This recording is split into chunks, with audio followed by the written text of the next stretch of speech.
episode 346 of No Laugh Track podcast here at Acme Comedy Company, Minneapolis. I am Justin Severson, the lucky guy who gets to host this thing each week. We are on an awesome streak here. I love when when it's repeat guests, and I build sort of a friendship, relationship with people. I also get super excited when it's newbies. We are about to be on a streak of like 4 weeks in a row with first-time guests here on the podcast. Very exciting, starting with Gareth Reynolds here today at Acme. We're in the middle of your week headlining. Yes. How are you, sir? I am good. I am great. It's lovely to be here. How are you? Good. I'm always happy to be here. I'm really happy to be here, so I don't want to turn into a pissing contest. No. If you could put a number between... What is your history here in Minneapolis? Have you been to Acme before this week? I've never been. No, I've never headlined in Minneapolis. Okay. I came here probably about 5 or 6 years ago and featured for Steve Byrne, and had a great time. But yeah, no, I'm from Wisconsin, so I've spent some time in Minnesota. Like in high school, I went on a theater tour through Minnesota, like going to see a bunch of plays. Who knows why? I snuck vodka on the trip, and good job. But yeah, my history is like that essentially. Yeah. Okay. I saw you. We'll talk about your podcasts, throughout this podcast here. But I saw you did that one live here. Yeah, we did. In Minneapolis. Yeah, right? yeah, we did a show here. Yeah, that was a lot of fun. Yeah, it was great. So we're day 3 of your week. Day 2, day 3. How's day it been 3, going yeah. so far? It's been great. I said this on Tuesday night. I mean, I just was like, my head like a Tuesday night show. I'm like, yeah, I'll do it for sure. I'm not like, I had no gripes or anything, but I was not expecting that kind of crowd on a Tuesday night. It was super fun. It's been very fun. I've been lucky the past couple weekends. I've just had like really great places, really great audiences. The truth is, it's not common to have weeks start at comedy clubs on a Tuesday. Am I correct? No, that right? is not common. No. Normally you do a Thursday through Saturday, or a Thursday through Sunday, or a Friday through Sunday. But in Vegas they'll do, I think they do Monday through Sunday, but you do one show a night the whole week. But yeah, no, Tuesday through Saturday is different for sure. Mm-hmm. Yeah, cool though. If people are there, you're like, great. Right. When you're in between weekends, like especially like right now, because I'm working on an hour, so it's like you have 3-4 days where you're not really doing the hour. Then you jump back in. You definitely you take a minute, maybe a show, to get the step back, and you kind of don't have to do that in this scenario, because it's like my last show was Sunday, and then I had a day off, and then I came right here to do a show, so it's pretty fresh still, I hear that sometimes where I was here last night to see the show, and that is what my goal is, to come Wednesdays, because usually record the podcast Thursday. So once in a while I'll come on Tuesday, that first night they were talking about here. I just did that a couple weeks ago when Andy Kindler was here, and I was like, I was here to the show on Tuesday. Oh, that was terrible. I wasn't ready to be back. Yeah. No, you definitely, there have been times where you'll take 3 weeks off or something, and you'll come back and be very rusty. Yeah. It just is how it is. It's like when it's fresh in your head, you're confident with it, every beat. You come back, you maybe do one joke a little early, you forget a word that was helpful in another joke, stuff like that. So you're working towards recording the material you're doing this week? Yeah? I'm recording an album in less than a month in Madison. Exciting. Yeah. First one, right? Yep, solo. Okay. First one, yeah. It's about time, right? It feels like it's about time, yeah, certainly. I feel, it's probably a thing, I've been doing stand-up for 10 years. I've been, headlining, like, really the past couple years. But I've been working on a lot of this stuff for a while, and I'm sure it's something where you never are fully, like, I'm done. It never is. Right. So, but I definitely am like, all right, I feel like I've definitely put a lot of focus into this material and weighed it. And that's a question I've definitely asked in the past, is why now? Why not a year ago? Why not a year from now? Yeah, I think you could always ask. Especially when you think about in today's stand-up world, people are pressured to get an hour out a year, essentially. Because some people are able to crank that out. Right. Which is astounding. I know, but, these guys that set that bar that high. Yeah, so I'm like, well, shit, I've been working on this for a while, some of it. Some of it's newer, but still. Let's see. I want to talk about some of the stuff you did. I'm not going to give away the jokes or anything, of course, but about what I witnessed last night. First of all, great show. Thank you. Just overall, great show. The football came up. I already knew, but you talk about football on stage, being a fan, being a Packers fan. Yep. I love the way you were like, well, you guys have a team here too. Yeah. I gotta be careful here. It's different when I'm in Wisconsin, but it's different. Honestly, when I'm doing that bit in like opponents in the division's territory, it's different. Oh yeah, of course. Oh yeah. Yeah. I love I'm a big football fan as well, Vikings fan. I love the whole rivalry. I love that. For some people, it's not even. Like I've learned that some Packer fans are like, "Yeah, Vikings, you're cute. Our real rivalry is with the Bears. Screw you guys." I think you feel it with. I think you feel it with every team in your division for the most part. Yeah. I would say the rivalry is probably between Chicago or Minnesota more, though. Mm-hmm. Definitely with Minnesota and Green Bay the past decade for sure. It's been more that than the Bears. Yeah. I saw you did.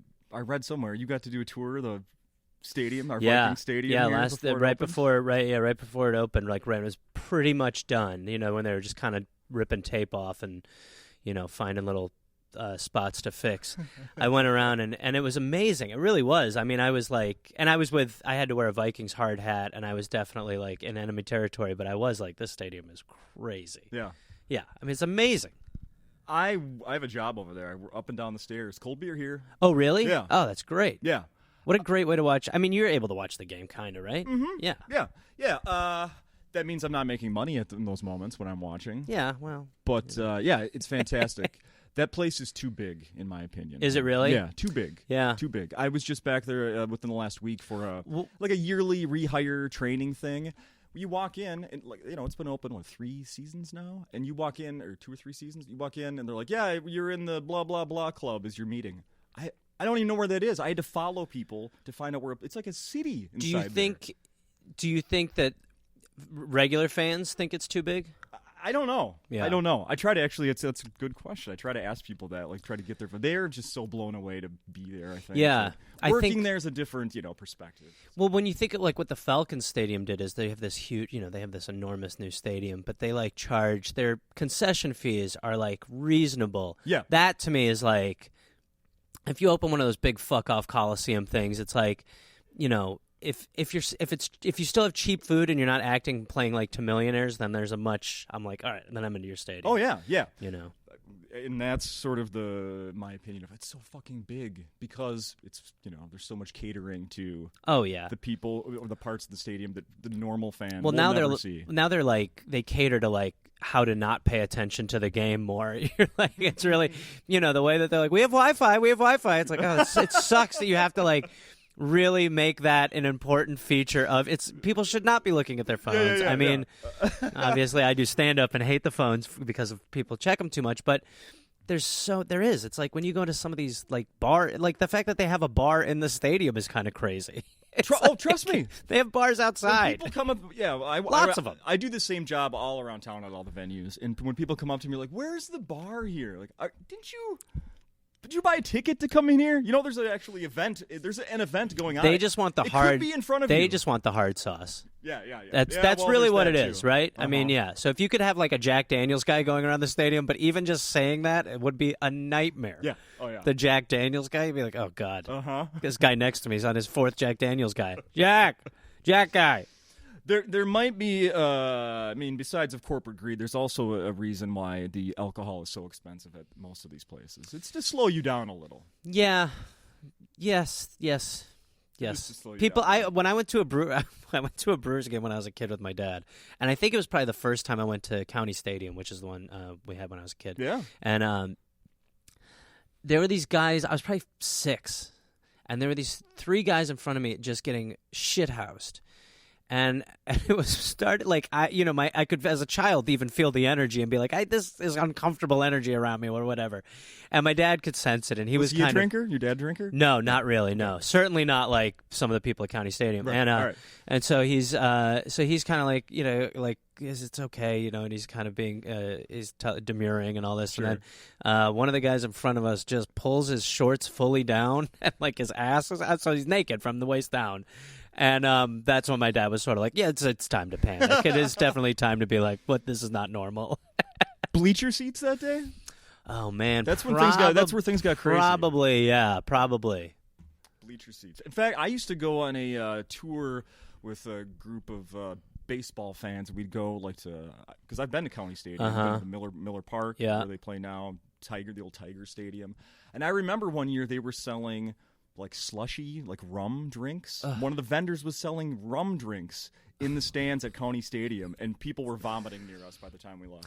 Well, we used to just, like, when I got a little older, I mean, you could sneak. I mean, you could bring it sounds like such a different time, but you could bring a Sprite bottle into the game and nobody gave a shit. Oh, yeah. So you just put vodka in a Sprite bottle, walk in. I mean, of course it resulted in, like, the spins in, like, inning 4, but, you know, cheating the system, saving that money. I had to leave a college hockey game early once. I had to beg the girl that drove us to give me a ride home because I was spitting so much after bringing vodka into mixing the drink in the urinal. With drugs and alcohol, you can always take more, never less. I mean, it's just a lesson you learn every decade once. No doubt about it. So today, it's August 1st, and a new law enacted in Minnesota. It's now hands-free behind the wheel. Oh, that's just starting? Today. Wow. Today is the first day. There's been warnings for months. Well, let me tell you, it's better. Once you get used to it, it's better. Yeah. It really is. My drive here I was home before I came here. It took 2 minutes for me to see someone driving the opposite way to me. The guy was holding the phone in front of his face. So he's FaceTiming. Probably. Definitely not hiding it. FaceTiming. That should be like, that should be step out of the car. We're not going to arrest you, but step out of the car so we can scare you. FaceTiming while driving is ludicrous.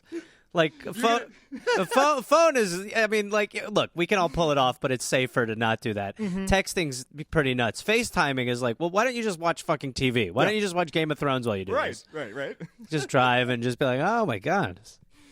Do something, how about...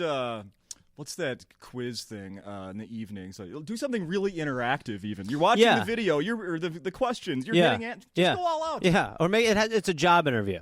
That's like Skype job. Interview. Yeah. That's okay. Yeah. You're not driving, are you? Absolutely not, Mr. Anderson. I like that. You get caught on using video. You get pulled out immediate digit search. Yeah, without question. Yeah. Yep, I said it took less than 2 minutes for me to see the first person, so the word's gotten out. So you guys are taking it seriously. I think I remember that last time I was in Wisconsin. It's just to me it's because it's sort of like smoking in bars. Like in California, smoking in bars was not okay. Probably 5 years before it was in most other places. Yeah. And then it just becomes such commonplace that when you see it, you're like, whoa. I mean, if you walk into a smoky bar now, it's nuts. I can't even, yeah. You're just like, what is, this is okay? I think back on planes when I was a kid, smoking, I mean, there were smoking sections. Oh, yeah.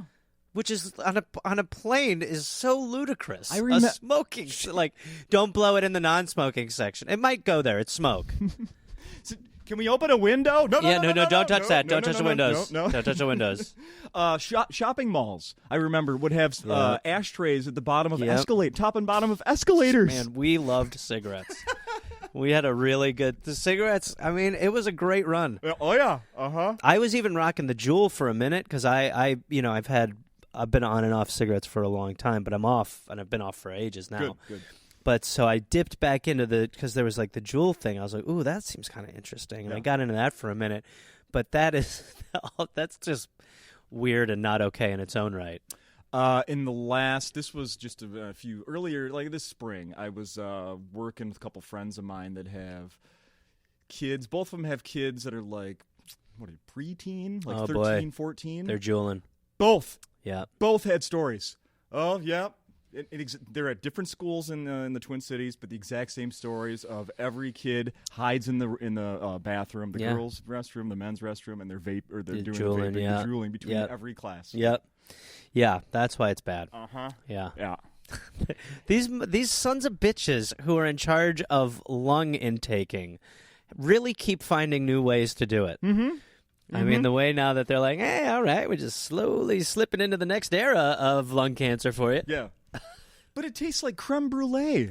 Man, I'll tell you, they got sweet tastes. I'd go if they were like, there's a meteor coming to Earth, the first thing I'd do is buy like a Jewel stick and like 4 little Jewel packets. I'd be like, I'm gonna have a good time. Right. Have a good day. I'm gonna have Thanksgiving dinner here. At Yeah, those flavors, yeah, exactly. Gravy, butter. That would sell well in the Midwest. Honestly, the gravy one.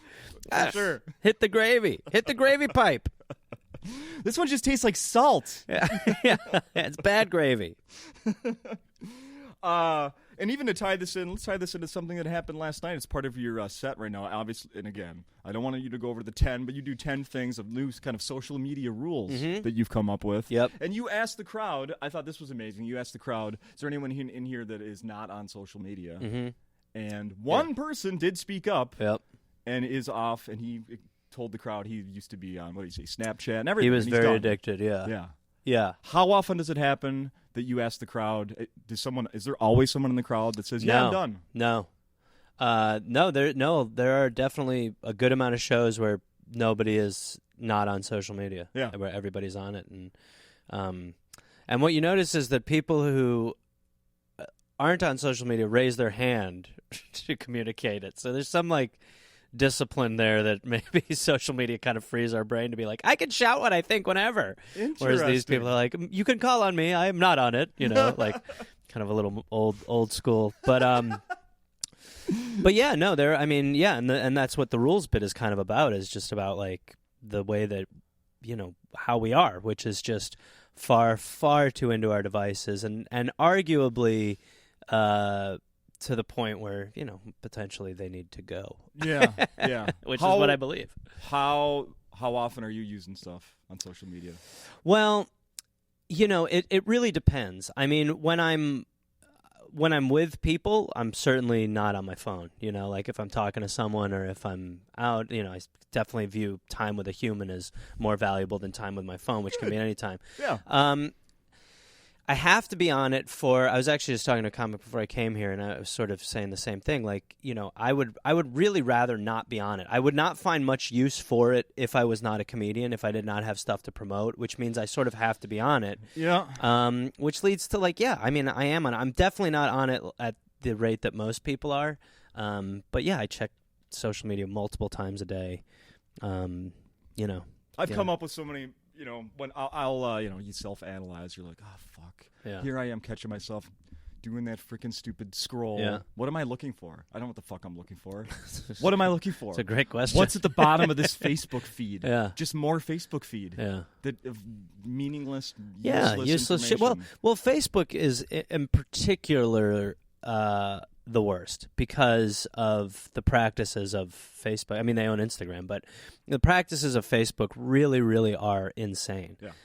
Like the data collection and stuff like that. Like they do not believe in data rights on any scale. And I got off of that one. I was like, that one I did get off of. I have a fan page, but I don't use it. My manager runs it, and it's like, but yeah, there's, we have. I think I also see it when I travel, because when you travel, people are really alone. It's for the most part, one person. Sometimes they're with other people, but for the most part, you're alone. Mm-hmm. And that every single person when you look around is just looking into the void. Mm-hmm. I'm like, man, this is not good. How do you avoid that when you're at a hotel room alone at midnight after you did a show and you can't sleep? What do you? I mean, I'll watch stuff, I would rather watch like something. I'd rather watch like a documentary or a show.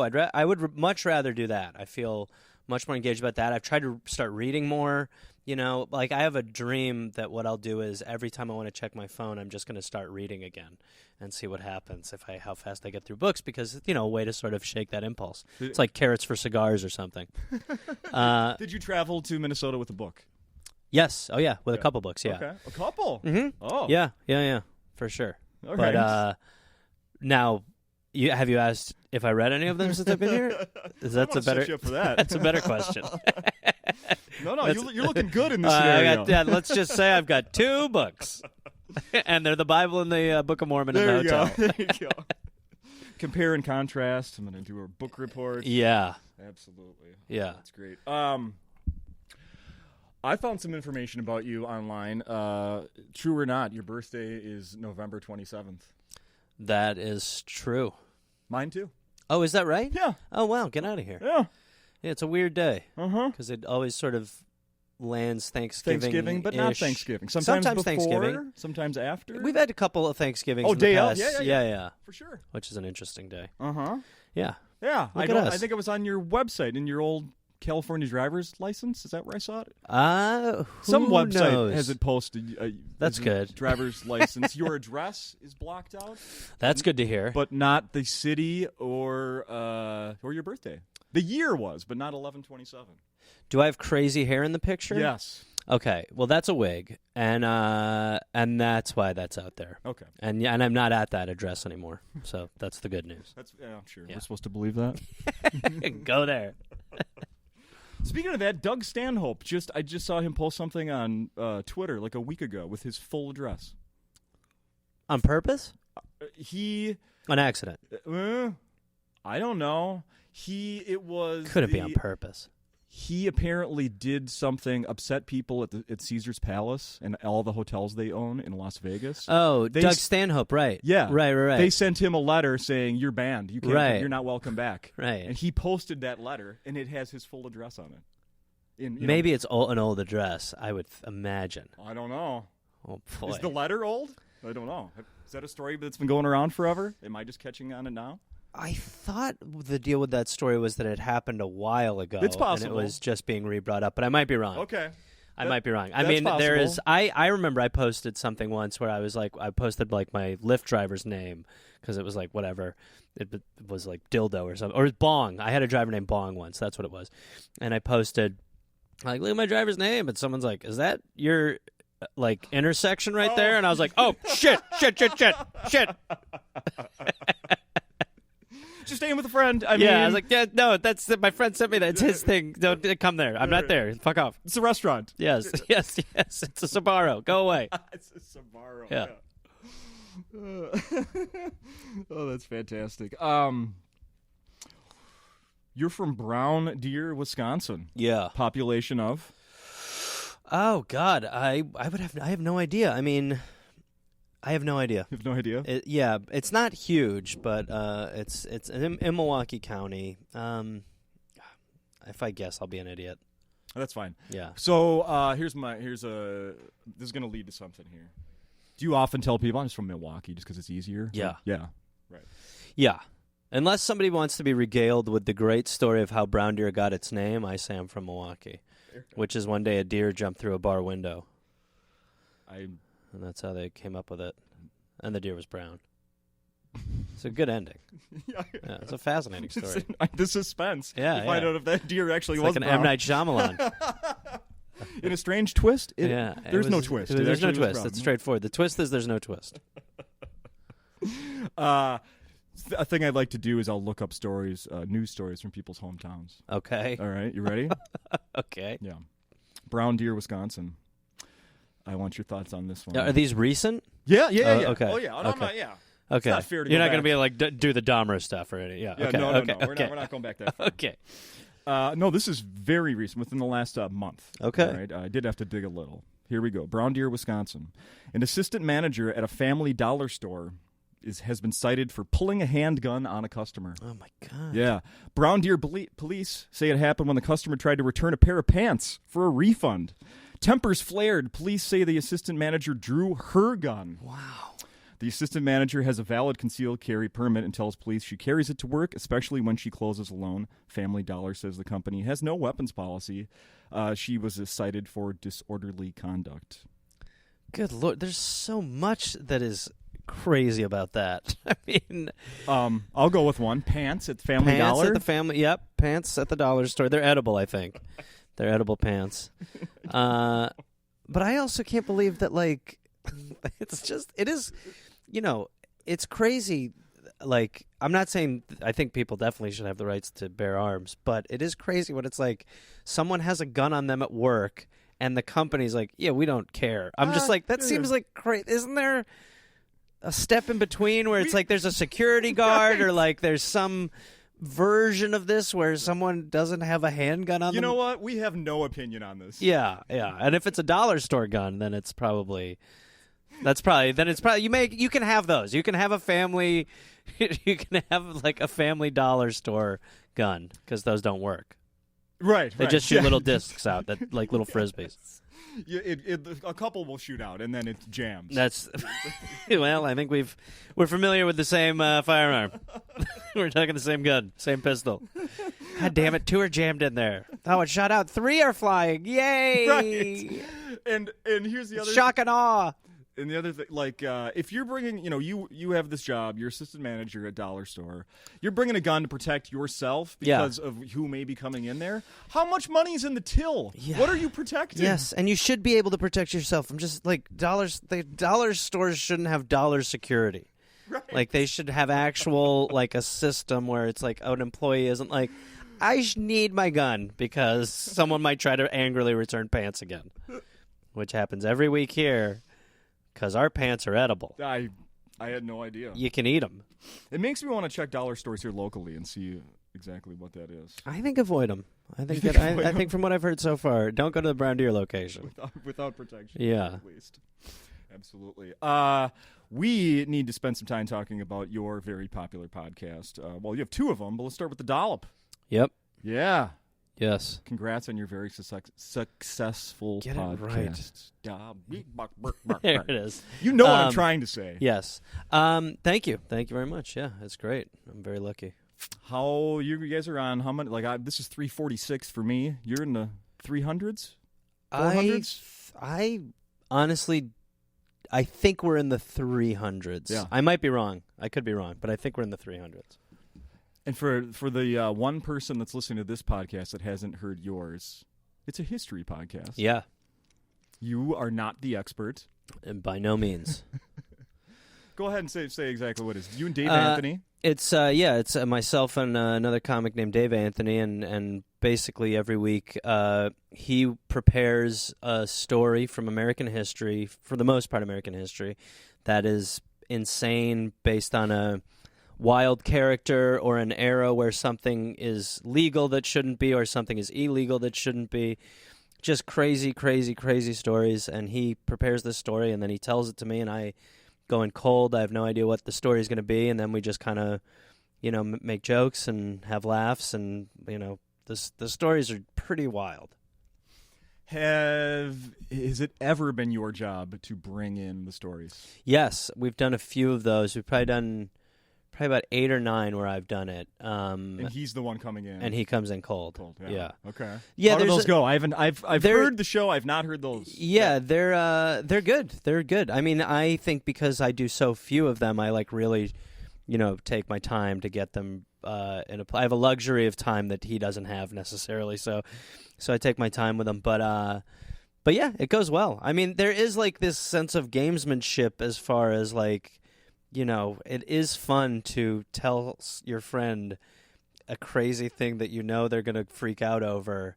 It's just kind of fun, So that's and he does that for me, where he's I'm sure very excited that some crazy shit he's going to tell me this week and watch my head explode. Right. Yeah. The thing, just the idea behind that podcast is so simple, yet so genius. It's like, what a great thing to fucking pull in listeners.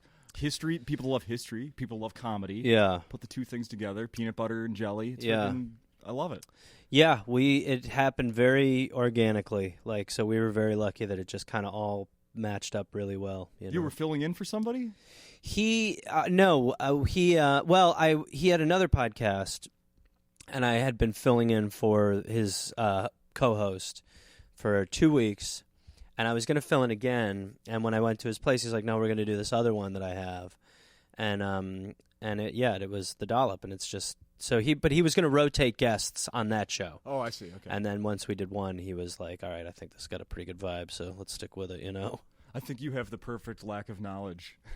Yeah, I'm like, so I'm saying, it matches up really well. I just have had no interest in history, so didn't know anything. To a level where people are like, "What?" And I'm like, "I just don't know this shit." Yeah. I'm maybe there's something in the November 27 birthday. No, it can't be. But I feel the same way. Yeah. I grew up I went to public schools here in St. Paul, Minnesota, and my history schooling sucked. Yeah, history. I ended up going to college and was embarrassed with how little I knew. What I've learned from doing the show is that, it is calculated. Schools have made a decision to teach you the stuff that, there is interesting stuff about transformative times in this country that would captivate kids. Yeah. They just don't tell you those.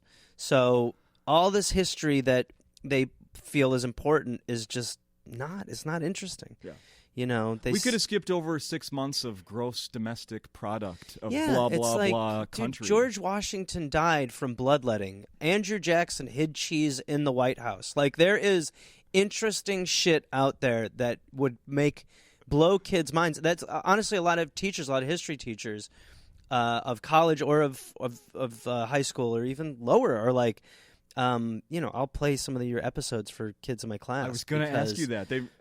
That's awesome. Yeah, because it's on point and it gets kids interested in history. We've edited some episodes to make them clean so that they can play them. Brilliant. Yeah. Brilliant. Have you been invited back to your high school or anything? Now that you're a I got invited to my college. Your college. To speak to the comedy kids. Yeah. You did. Yeah. Nice. And that was a trip. But no, never mind high school. No, I would love to, but it's a trip. It is. It's one of the things that I think especially. It's so weird to go and talk to kids, 20-year-olds.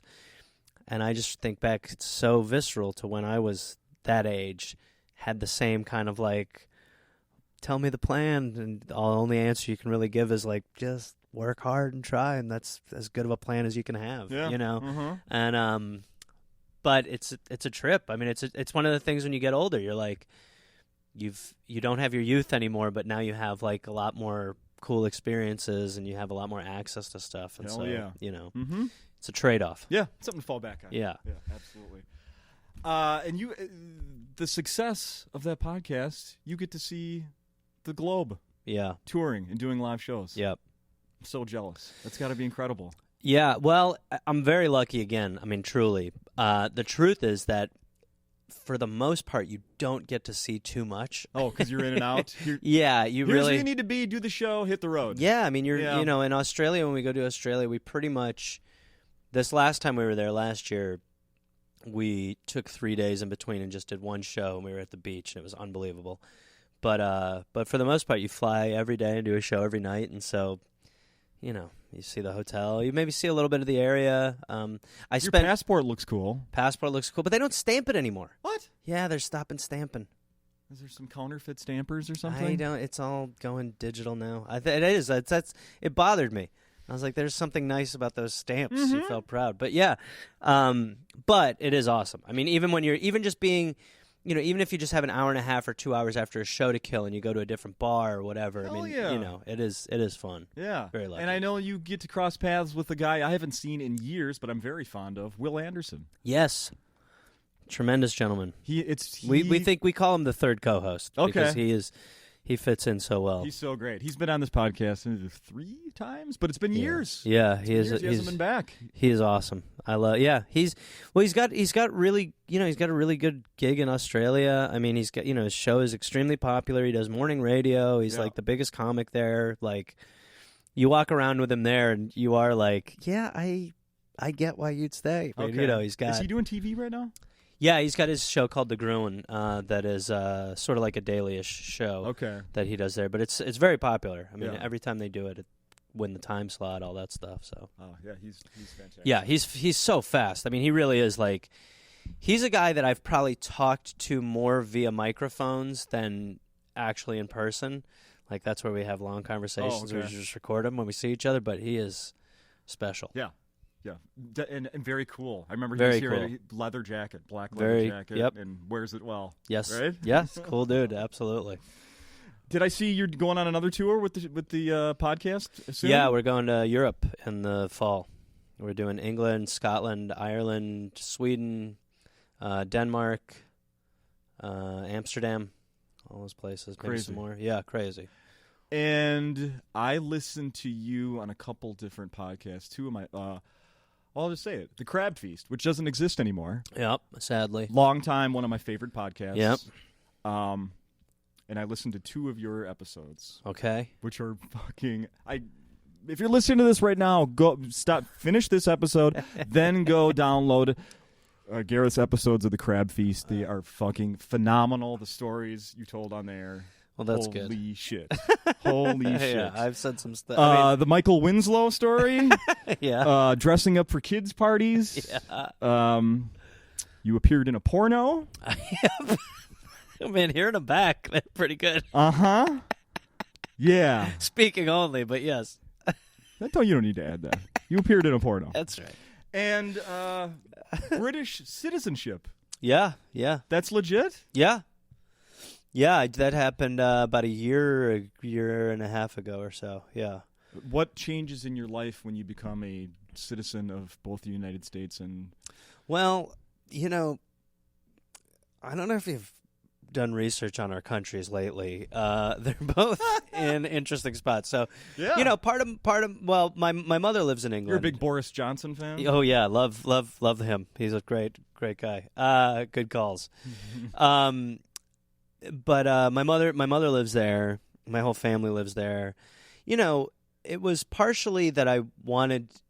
England was still a part of the EU when I initiated the process. Okay. So part of the thinking was, you get the EU passport and you can kind of go freely all over Europe and stuff like that. Obviously, Brexit happened and that has changed. But I still, really, the only thing that actually changes is that I can vote.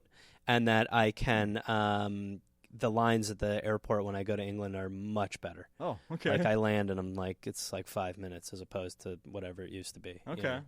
Yeah, but it's also like a point of pride, like my family is extremely English and, so it just felt like a thing to do. Okay. Yeah. Interesting. Yeah. I dropped the joke last night, I think, but I normally call it, I'm having a Brentrance. That's what I call it, because I became a UK citizen. Yeah, it's like 8 people laugh like pretty heartily, and everyone else is like, "That's not." But for me, I'm like, "That's one for me. That one's for me."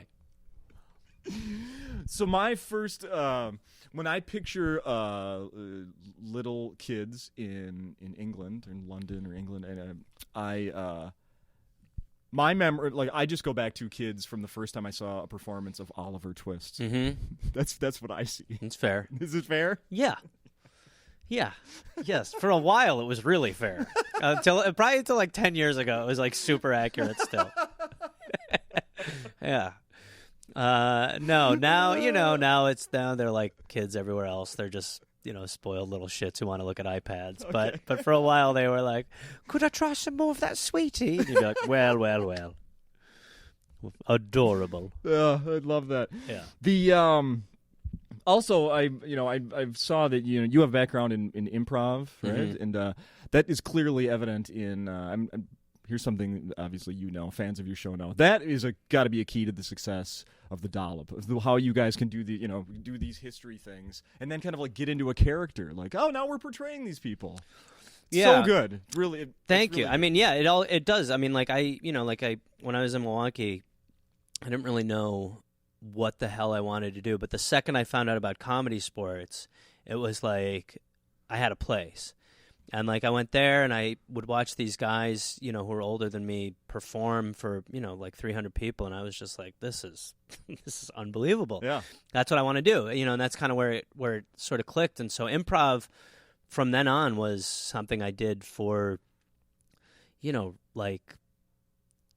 years pretty much once a week at minimum. Okay.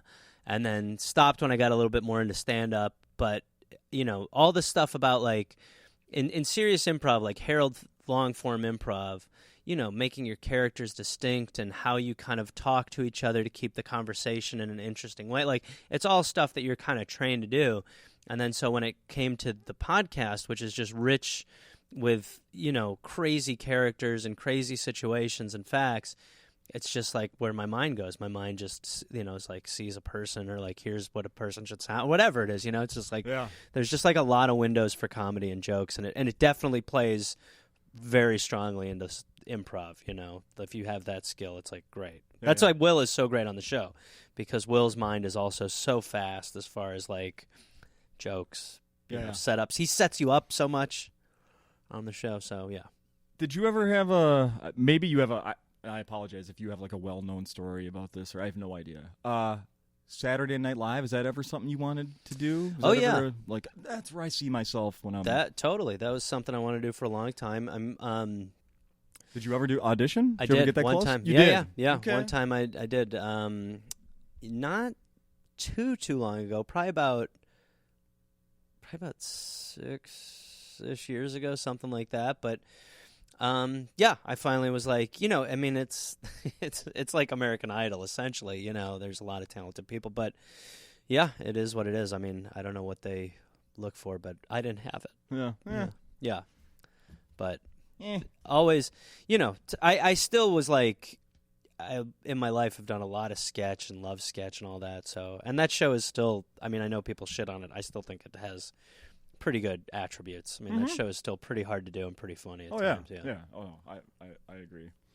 Does anybody ever, so of all these episodes of the podcast, you're hearing about all this history.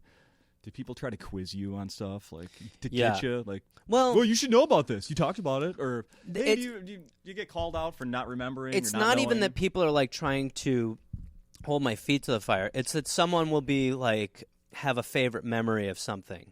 And you're not as passionate as they are. Well, I just don't. I mean, I don't listen to it. Like, I do it. Yeah. I have a completely organic experience on it where, like, it is crazy, but we've done a lot of them. Sure. So it's like I just don't remember a number of details from all the episodes. So people will come up and they'll be like, when you were being that pilot, and I'm like, what is he? Who is he? And they're like, this story, this guy bought this. He bought an island he shouldn't have. I'm like, it's not. Nope, nothing. I got nothing. It was me. You're saying? Yeah, I said it. You sure? Yeah. It sounds very funny. Yeah, right. I sound hilarious, but I do not remember. Send me an audio clip of me. I need yes. proof. Am I on iTunes? I'd love to hear myself. So I brought a souvenir with me today. Oh, that's sweet. I brought it. I'm going to leave with it, but I'm hoping that I get a signature. Oh, look at this. In this before I leave. Yes, of course. Yeah. My novella.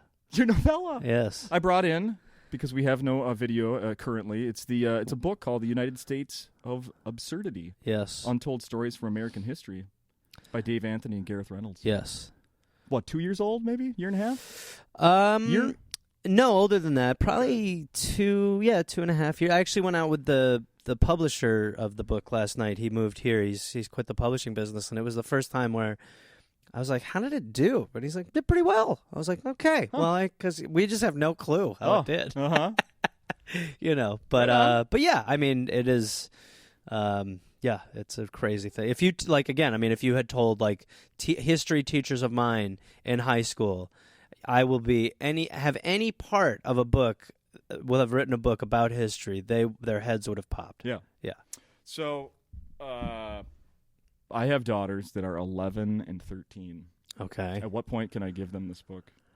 The book is... Now? For years from now? I mean, they're not too... The book, I guess there is some swearing in it, actually, now that I think about it. Swearing's fine. Yeah, well, and I think the subject matter is not too... I mean, there are some really dark ones, like Radium Girls, that would freak them out. What's that one? That was where... they were making... now I'm putting you on the spot. No. This one, anyone's from the book, because I know those. Yeah. Those ones I know. Okay. That's like, anytime anyone brings up one of those, I'm like, oh, yes, him. He was a professor before that. I don't know if you knew about that. I sound astute, and then any other episode, I'm like, I said that? But basically, this company had come up with a product that was made out of radium, that would make your watch glow in the dark, or would make certain things glow in the dark. Oh, yeah. And so they had these women, painting the dials, so they would be kind of painting the luminescence on the dials and stuff like that. And the company, this is a classic American story, the company knows that this is not good, that they should not be exposed to this. That nobody tells them, so they are not only around radium, not only touching radium, they're even taking the bristles of their brushes to keep a sharp point on them and running the radium paint through their mouths, and then it just results in this, horrifying existence for these girls. And Again, it's a classic American story of a company caring about its employees first and foremost and not the bottom line. Yes. Yeah. But that would maybe freak out your girls because they'd be like, we're radium girls. Our jaws are going to fall off. Well, we don't live that far from 3M, their headquarters in St. Paul, where they let products as part of Scotchgard leach into the groundwater. Oh yeah, over there. No, companies are really into letting It's like they think we have a ton of options for groundwater. Yeah.